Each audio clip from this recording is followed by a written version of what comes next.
Amy, let me tell you about a magical place that is so exactly designed to be enclosed space, year-round fun for the whole family that I bet you already know what I'm going to say before I even say the name. Let's say it together on 3. 1, 2, 3.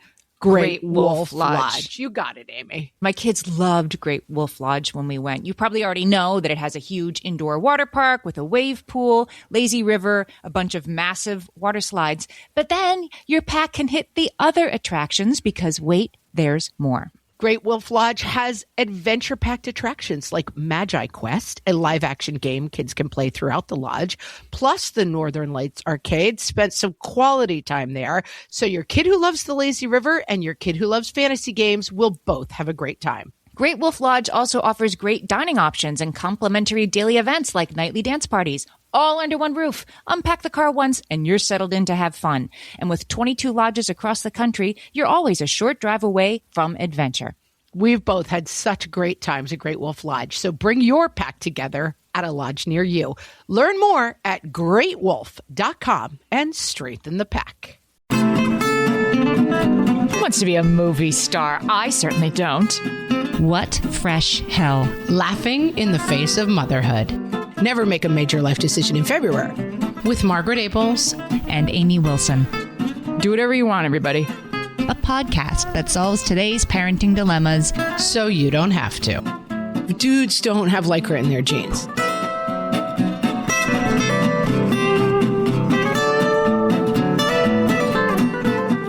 Hello, everyone, and welcome to What Fresh Hell, Laughing in the Face of Motherhood. This is Margaret. And this is Amy. And today, you guys, we are going to decide once and for all if certain things were better then or better now. Amy, it's a, what do we call this? Not a crossover episode. It's a throwback? It's a callback? It's a sequel. Yeah, I'm going to put the link in the show notes. This was one of my favorite episodes we ever did. And I absolutely love this episode, and I'll link to it in the show notes so you can listen to it. But this is an all new list. We didn't get to everything. We discovered that a lot of things were better then, and a lot of things are better now. Assuming that people haven't memorized our entire catalog, we could have probably just retread the same ground. But let's not. We're going to, like fresh snow, we're going to make new tracks. That's because you're going to get to hear both of them. Okay, but first, mailbag. Mailbag. So Betsy on Facebook, I loved it. She said, just listening to the Back to One episode, so good. Love the Back to One concept, and I've used it many times since learning it on the podcast. One thing that came to mind in doing things that are looming is OHIO, Ohio, only handle it once. If it can be done in less than 5 minutes, Ohio, bring in the mail, toss the junk mail in the garbage before you set the stack on the counter. Walk by a stray dirty sock, Ohio, pick it up and toss it in the nearest laundry bin. Thanks, Betsy. I think this is a good one. We have a typo in our notes, so it says toss the junk mail in the garage before you. And that's more like what I do. That's more our speed. Literally, because I pull the car into the garage, I have all the junk mail, and I just throw it on something in the garage. So then when we clean out the garage years later, it's like, oh, here's a bill that was stuck in the junk mail. Oh, well, I guess we didn't pay that one. Let me tell you. A gift from the gods, apartment building living. We have mailboxes in the lobby of our apartment building, so I have to go to a mailbox, downstairs and use a little key to open my mail. There is a recycling, paper thing right there. So you stand there at this little desk, sort your mail, and the junk mail doesn't even get on the elevator with you. I'm going to say that could be done pretty easily at my house as well. I could just put a recycling bin by my front door, but will I? I will not. So instead of moving to my apartment building, you could just create this. Instead of uprooting my entire life and moving in to be your neighbors, which would be really fun, I think maybe I should just put a recycling bin by the door. Okay. Possibly. Might be an easier solution. I also have to shout out everybody who has been responding to my sister's advice, never make a major life decision in February. Mm-hmm. My sister-in-law texted me yesterday. It was like, I almost cut all my hair off, and I was driving to the salon when I heard your voice say, never make a major life decision in February. Now, you have two sisters, so it was literally the sister who gave this advice who was almost going to get her hair cut? Oh, no, it was my sister-in-law who almost got her hair cut off, but she was responding to the podcast. So my younger sister gave this advice. She believes it's my college roommate who originated this advice. Doesn't matter. You just stole it. Like tweet. You stole it from me. Let's do an investigative podcast on where this phrase originated, but wherever it was, it's still February. So please remember, we are not making any major life decisions. All right. We're not. But here's what I want to ask you. Yes. It's a super important question. Yes. Are jeans better then or better now? I mean, this is the easiest question you've ever asked me on this podcast, ever. Jeans are better now. Yes. I mean, of course they are, because back in the day, we didn't have, what's it called? Elastic jeans that stretched. Lycra. We didn't have Lycra. Yeah, I don't understand why jeans became a thing before Lycra. Like, why did we want to wear them? Like dungarees, right? Like they were as stiff. It was like wearing sailcloth. It was like something, right, that they like make the curtain on a sailboat out of around. It was unyielding and stiff. And my husband still wears regular jeans. Do they even make jeans without Lycra now? I didn't think that was possible. Dudes don't have Lycra in their jeans. Poor them. Poor dudes. I mean, there's lots of, I'm sure, Lycra jeans for dudes, but my husband still wears like dungarees. He's from Texas. He wears like Levi's. Okay. And we are a very similar size. And so I will every once in a while like borrow a pair of his jeans. And after an hour, I'm like, I have to take these off. This is torture. Do you remember like lying down to put jeans on like in the 80s, like the super tight jeans? They probably weren't half as tight as the skinny jeans of like 2016. I'm not going to lie. I have laid down in the last year to put jeans on. The pandemic's been a little rough. Like I was sort of thinking back, like, did we ever really need to do that? But maybe we did before there was Lycra. I still have a pair of jeans. My favorite pair of jeans are like, they have some stretch, but they're not maternity pants jeans. You know what I mean? They're not jeggings. They're like still, they have some structure. Like I haven't gone fully over into like fake jeans. My kids kind of won't wear jeans, which is an interesting trend, right? They were like, why would I do that when I could wear, you know, they want like sweatpants with a little structure, like Lululemon's, not as expensive as Lululemon's maybe, but that's what they want to wear. Or even khakis with stretch.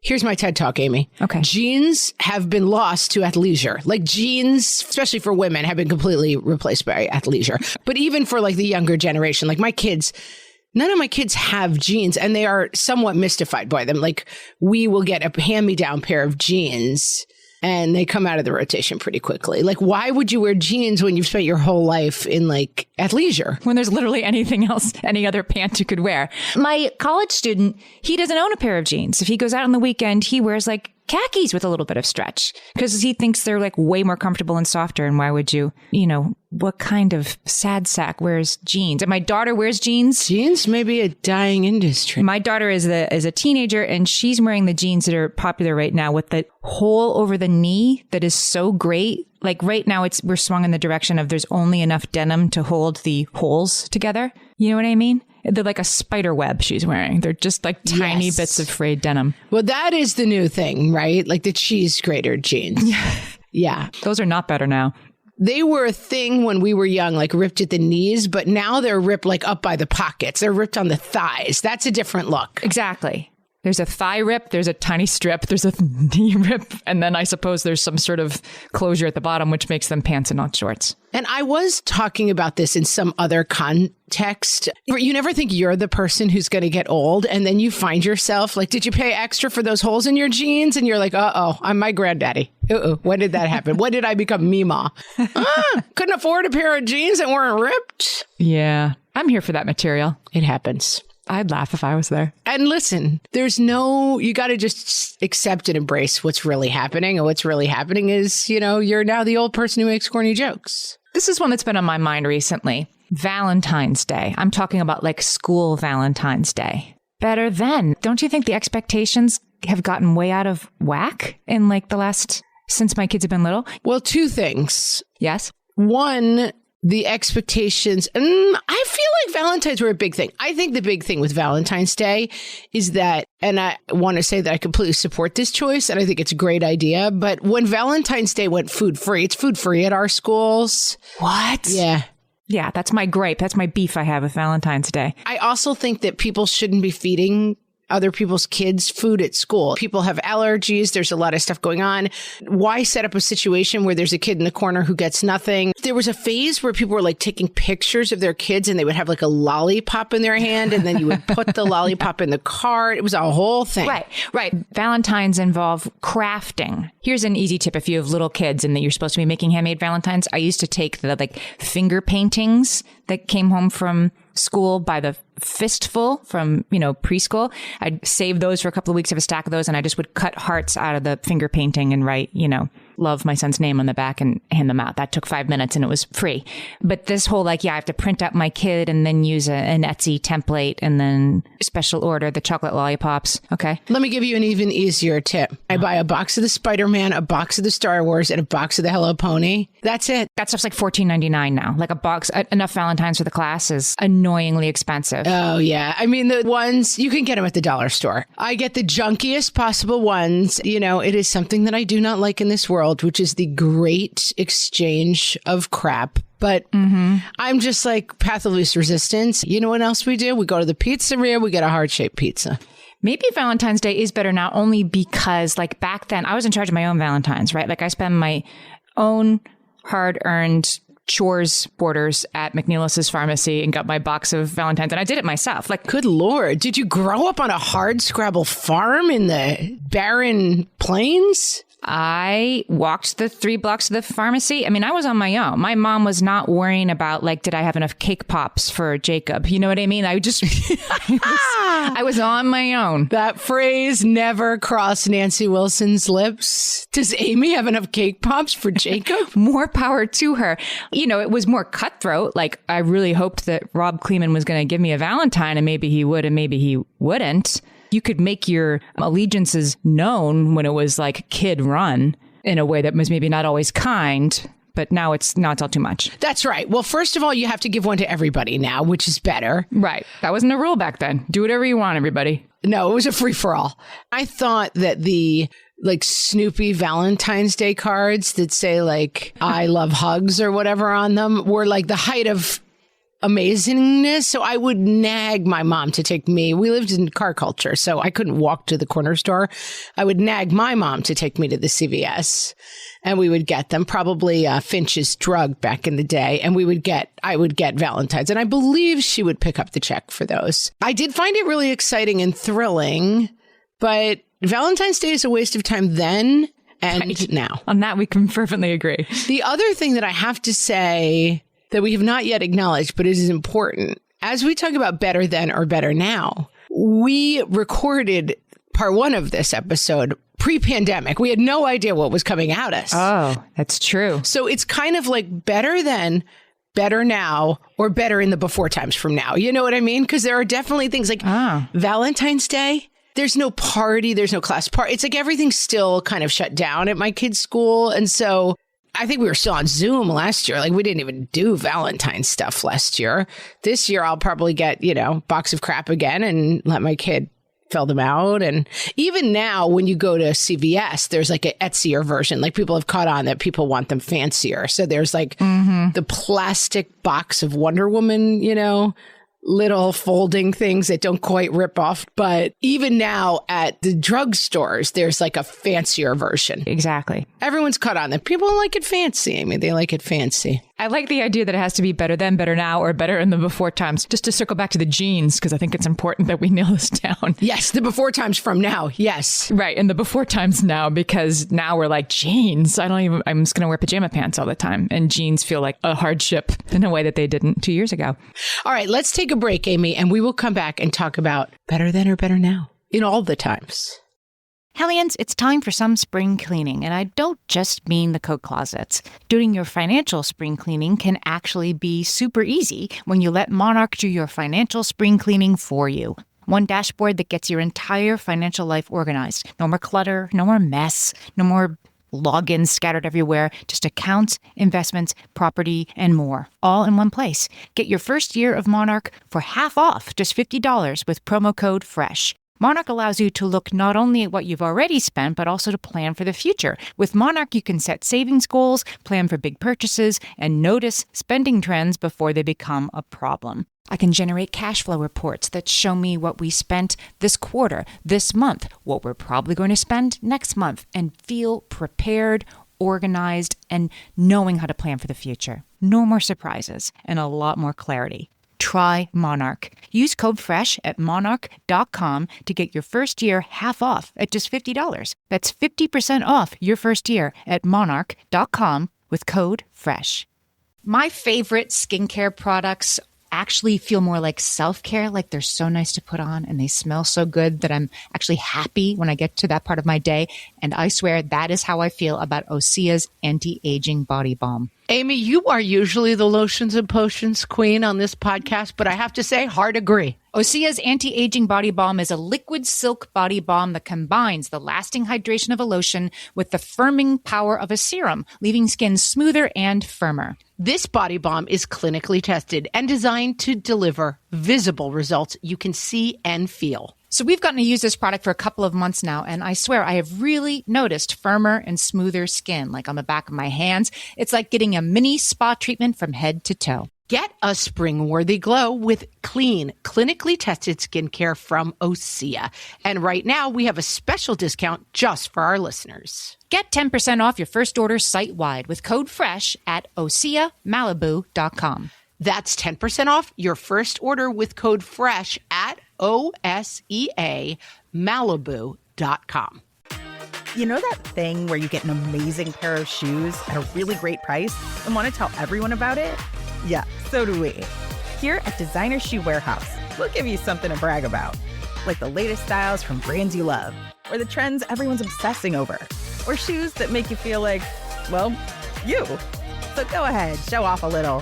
Find shoes that get you at prices that get your budget. Head to your DSW store or DSW.com today. DSW, let us surprise you. Amy, better then or better now? Hit me. What's for lunch today? Is it better then or better now? I have no idea. Are we asking ourselves what's for lunch, or are kids asking us what's for lunch? Oh, well, that's very fraught. I'm thinking when you think about your options for you of what's for lunch today, was it better back then when it was boiled ham and American cheese on white bread with a little Miracle Whip every day and you didn't have to think about it, and a bag of chips and maybe a grape soda? Or is it better now that you have in your concept, it could be sweet greens. It could be quinoa. It could be sushi. Right. It could be $25. Is it better then or better now? It's better now, except for the tyranny of too many choices, which is the truth about everything about life these days, right? Which is like, yes, my aunt sometimes says, she's like, I am glad I grew up when I did, because my only choices were like, get married, become a nurse or a teacher, and then stay married forever. And then die. Like, I never thought, like, is there happiness out there somewhere? Yeah. And I always say, like, but now, like, people could be whatever they want to be, and it's amazing. And she's like, that seems very tiring to me. And I get it. My mother-in-law, she just completed her Storyworth book. Shout out to an often sponsor of ours. And we really do love these Storyworth memoirs as a gift. And anyway, she talked about that exact thing. What did you think you wanted to be when you grew up? And she was like, a nurse or a teacher. That's what there was, or a secretary. And so I picked secretary. Asking somebody of that generation to engage with what were your wildest dreams? Like to be one of the three options, right? Door A, door B, door C. It wasn't could go to space. It just wasn't even in their mindset at all. That's right. And I mean, obviously there's pros and cons of both. We're listening to a series of unfortunate events. That's our family book right now. It's such a funny book series. You're listening or you're reading it, or both? We're both. We sometimes read it, but then we listen to it in the car. And we've been listening. One of our snow days activities is everyone gets cocoa and a blanket and we lay on the floor and we put the smart speaker in the middle and we play chapters of it. So we're just basically like reading while lying down, basically like, but I think it might be, who's the guy from Rocky Horror Picture Show? Tim Curry, I think, is the guy who does the reading. He does incredible. Is narrating. It's a million voices and lots of funny voices, but there's a very obnoxious child in it. So there's this little girl who's like the Violet Beauregard character, and her name is Carmelita Spatz, which is such a great name. But whenever she's like, I am a ballerina, tap dancing, veterinarian, movie star. You know, like she's always identifying by like all these things she wants to be in her dreams. And it's like, that's right. We now live in the Carmelita Spatz version where we can be like, I mean, both of us tried to be movie stars, Amy. That was our career goal. You know what I mean? Like, and now we found, maybe something even better than being a movie star, being a podcaster. Who wants to be a movie star? I certainly don't. I don't. I'm better than that. I'm a podcaster. Are they really happy? Just ask yourself that. Not as happy as us, Amy, talking to each other. All this to say, I think lunch is kind of the same. Like, there's a peaceful joy in being like, it's turkey on rye every day. And there's a wonder in like, if I think it, I can DoorDash it into my mouth. You know, it's one of the things that we could most get a reaction out of our children. My husband will regale the kids with like lunch hour every day. West Granton High School, right? I'd walk down the street to, I forget the name of the deli, get a ham and cheese hoagie, a side of Funyuns, and he'd have like a strawberry soda or something that like beggars description. Strawberry soda, so good. Every day. And the kids are like, what? And they think that's hilarious. But it was, lunches for kids was definitely better then because that was all it had to be. Like I didn't have any expectation that there would be anything in the refrigerator besides cold cuts. And now my kids are like, cold cuts? They're like totally turn up their nose. Where is my bowl? What are those bowls called that everyone likes now? Acai bowl. Like, come on. Again, much as your mom was not like cake pops for Jacob, she was definitely not like, I better have fresh acai bowls waiting for Amy when she gets home from school. Yeah, exactly. Which is not to say the Japanese beer acai. She would never give us that. No. But I mean, more likely that than an actual acai bowl. If you don't, I feel like this is a very East Coast thing, but it's like a bowl full of like fruits and yogurt or something. I don't understand it. I'm going to say it's just a smoothie in a bowl with granola on top of it. I'm like, just put it in a cup with the straw. I don't understand. Yeah. It's mysterious, but I'm going to say it's a tie. There's pros and cons to each. Okay. All right. Amy, let's talk about music. I like this one. This is on our list. Music better then or better now? I mean, I think absolutely better then. And I wonder if I'm just old. And that's why I think that, because everybody old would say that about their then and now, so to speak. 80s songs had a plot. They were definitely catchy. You haven't even said anything old, but I have to give you an oldie locks alert just for sounding so old. Back in my day, 80s songs has a plot is something that Meemaw yells at her grandchildren. There was a beginning, middle, and an end. There were videos that were like fever dreams when you watch them now. But what was great about the 80s is looking like Madonna. Like, you know, she was beautiful and all, but looking like Madonna was completely possible if you had enough rubber bracelets and some tights in your drawer and enough eye makeup. I mean, I did look like Madonna every single day. That was my look. Back in the 80s, they just like did their own thing. Don't forget rhinestone bracelets. They went with the rubber bands. Boy George, Cyndi Lauper, these were my style icons, at least in my head, but they seemed like attainable in a way that I don't know, like Lady Gaga does not.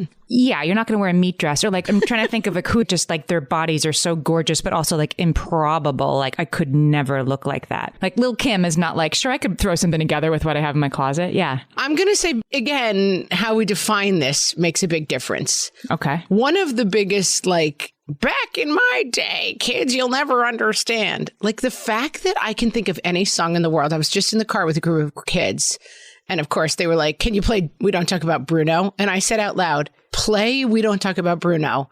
And the next thing you know, We Don't Talk About Bruno was blaring from my speakers. I want to be like, you will never understand that back in my day, if there was a song I liked, right, I sat in front of the radio for 4 hours waiting for it to come on. And then I prayed with all my might that the DJ would not overtalk the beginning of the song. So you could get a clean record on your tape recorder. So that I could get a clean record on my cassette. Do you know that game that you play at Christmas? I try to get it going with my kids. It's called like Whamageddon, or there's different versions of it that you try to get through the Christmas season without hearing Last Christmas. Last Christmas. No, I've heard it with the Mariah Carey song. Or with the Mariah Carey, that's like Mariah-geddon or whatever. Right. So I am now... Will you guys hear this? You're not going to believe this. I have never heard the song We Don't Talk About Bruno, and I intend not to hear it for as long as I can. I realize time is running out, but I am a walking around human being who doesn't live in a cave who has never heard that song because my kids are old. It's such an age difference. We had my daughter's birthday party and the cake was served and we had about a half an hour to go. And I just thought, I'm in hell. Let's just play Talk About Bruno. Let's just play that 6 times. They sang it. The girls just sang it over and over again for a half an hour straight. Great. And they're like, what better use of my time could there be? Yeah. My husband talked about that. I remember when Frozen came out, he was in the airport in South Korea for business. And he said there was a little girl behind him, a Korean child. It was maybe, 3 weeks after the movie came out. And she was just under her breath singing Let It Go again and again and again. And he's like, it's so wild how pervasive those like childhood songs are. Like I'm on the other side of the world and this little girl is like dressed like Elsa and singing Let It Go. It's like a contagion, right? Like, I think that those songs, like, I guess that's what I'm trying to get at. Like these songs just like get under our kids' skin and they become these cultural things in a way that I think like Billie Jean was for me. Like popular music was what kids like memorized and thought about.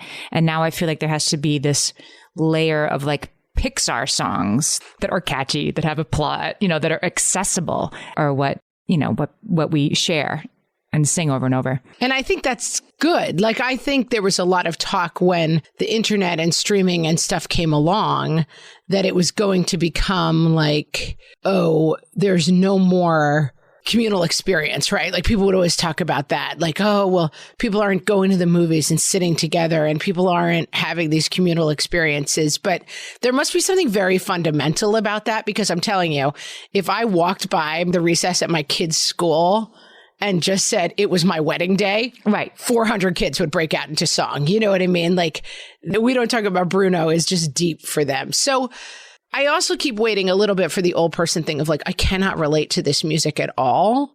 And there are definitely songs where I'm just like, is this really music? But I still really like I love Dua Lipa. That to me is the world's greatest music. Like, it's the greatest music I've ever heard. I love that album so much. Not a bad song on that album. Incredible. I'll have to take your word for it. But Levitating, right? I mean, some of her music. Probably. Yeah, I'd hear it in like... But you do workout. If you work out, you hear a lot of it. Yeah.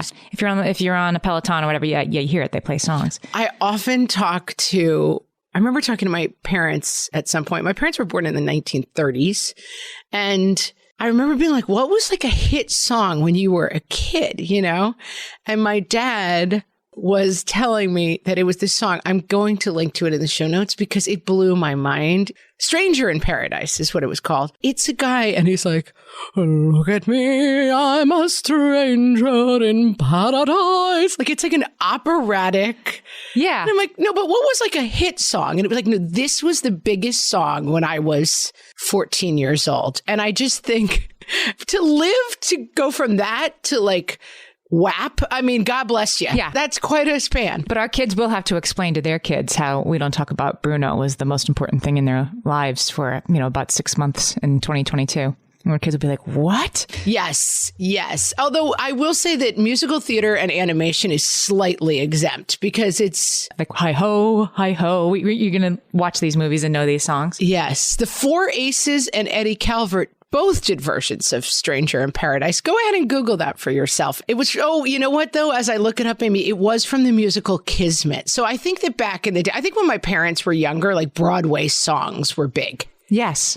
Or just songs you could stand around the piano and sing. Like, you've read those Betsy Tacy books, right? I read them to my daughter. Betsy Tacy and Tib are these three sisters that are growing up in Minnesota. It's set in like 1906, 08. And is Joe going to ask her to the dance or not? They're the most beautifully written books and so sweet about girls who really have each other's backs all through their lives. They're great books for anybody, but especially girls. And yeah, they just go over each other's houses and stand around the piano and sing. That's what they would do on a Friday night.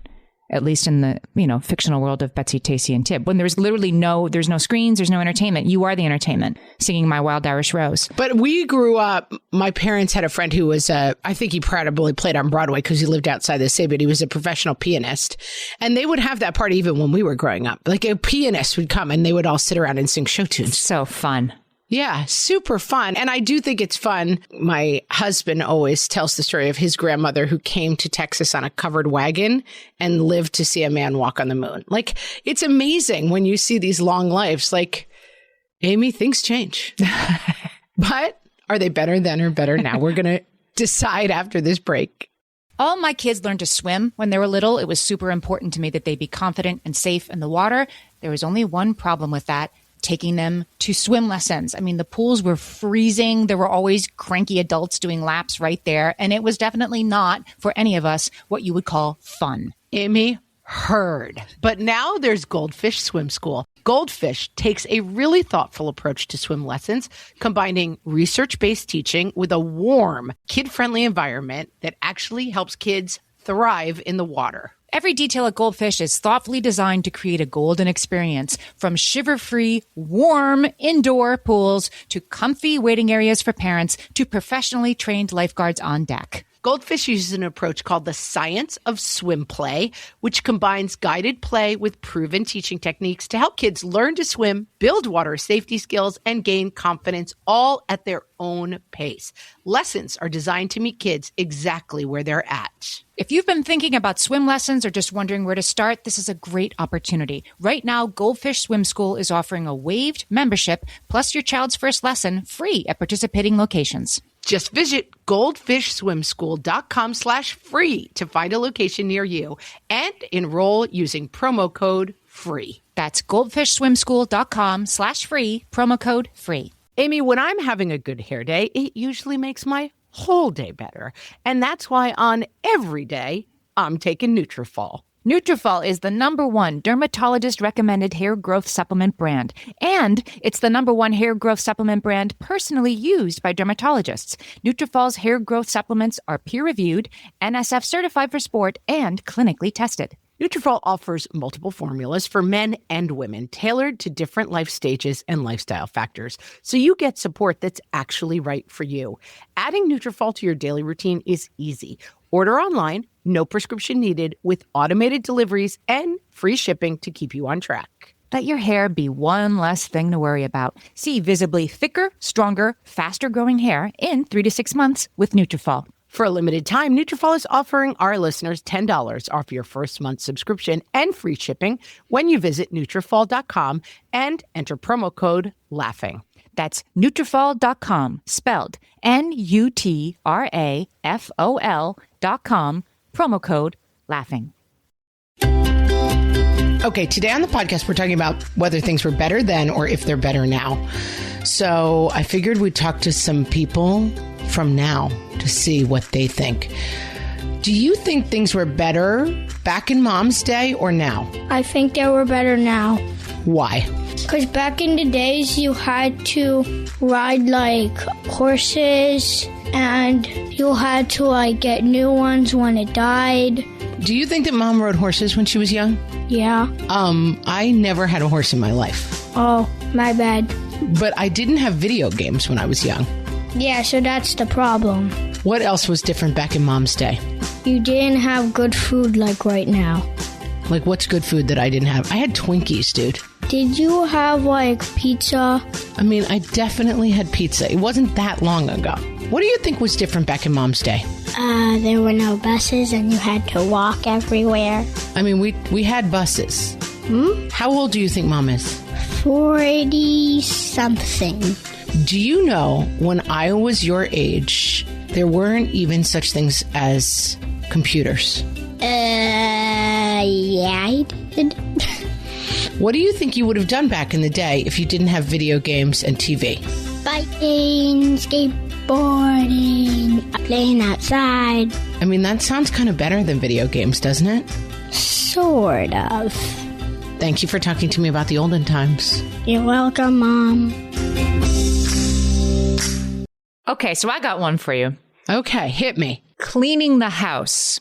Horrible then, horrible now. Yeah, horrible then, horrible now. But I think harder for my mom than for me. Like, my mom did stuff that I don't fully even understand now looking back. Like, did your mom wax the kitchen floor? Of course.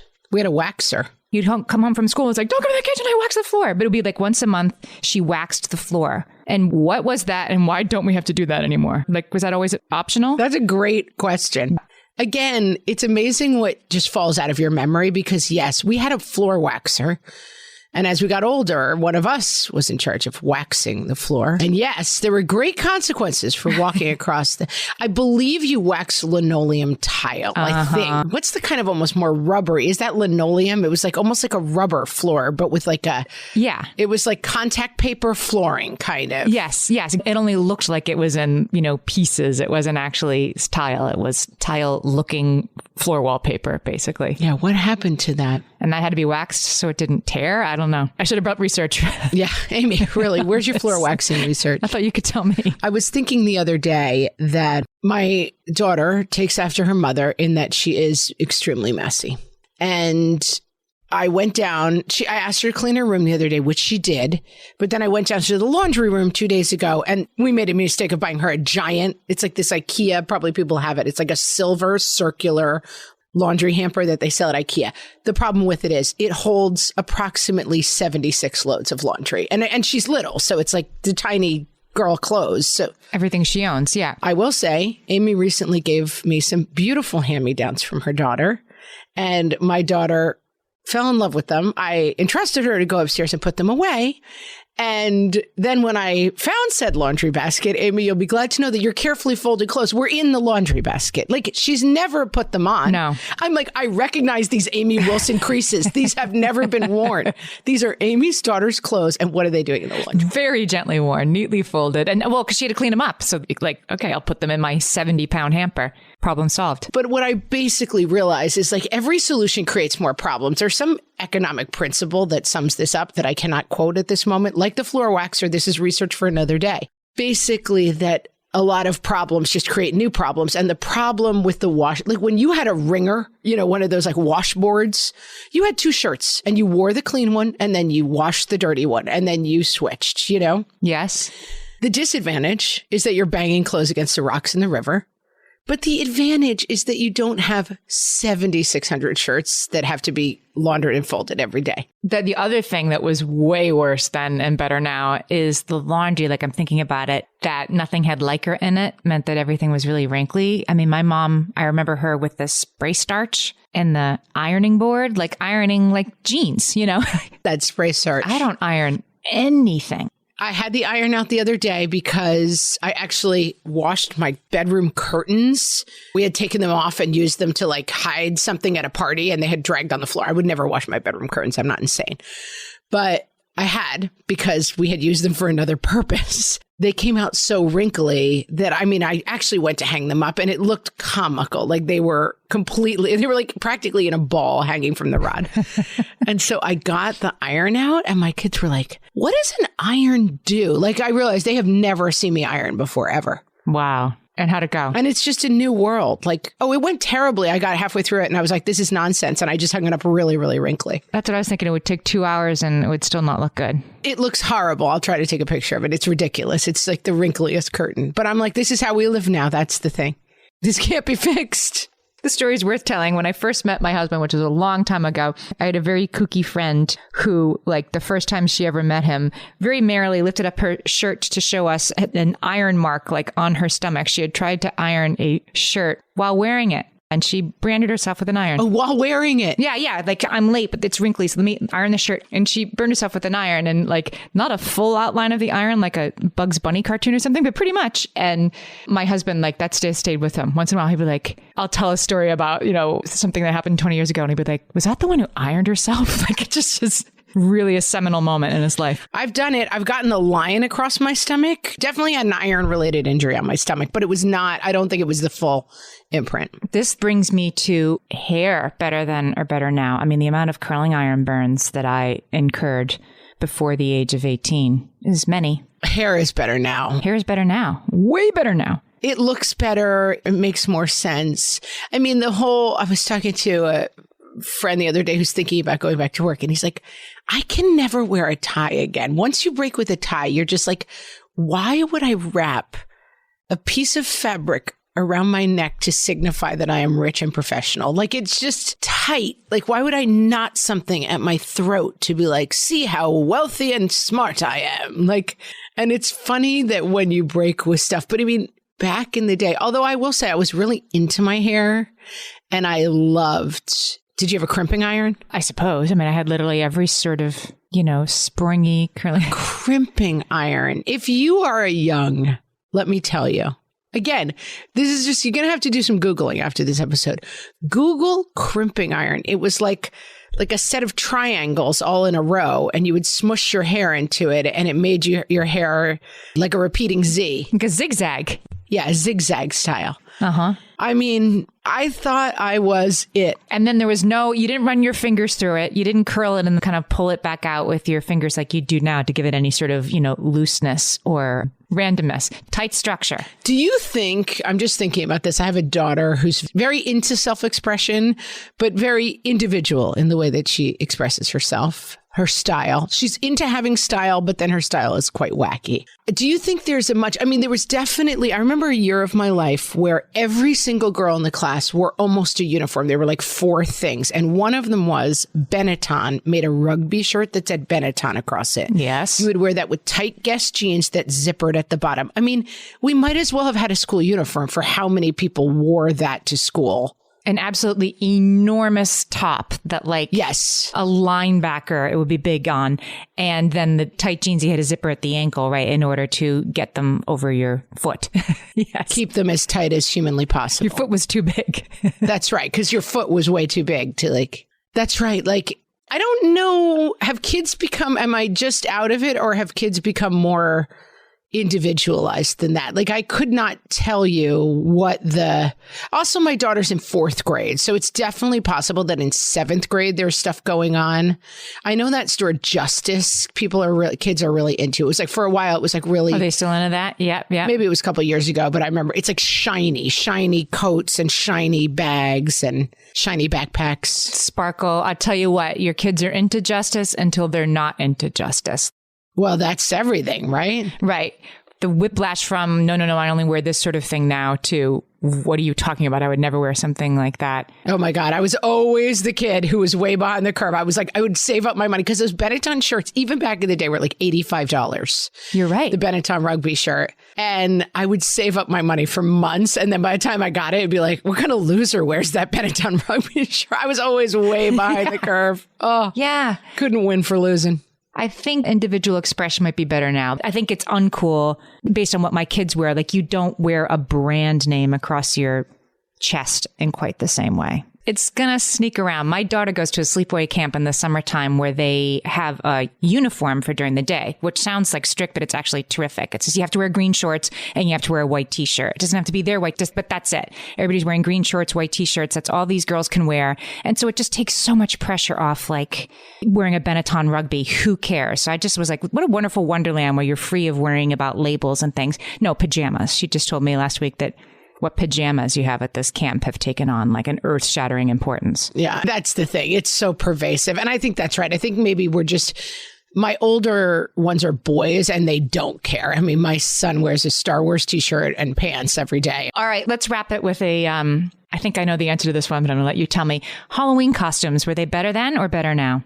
I mean, 1,000,000% better then. Yeah. In that you were not expected to open a special effects studio and make a Transformer costume that actually transforms. Yes. You were not actually supposed to have Iron Man who can actually fly.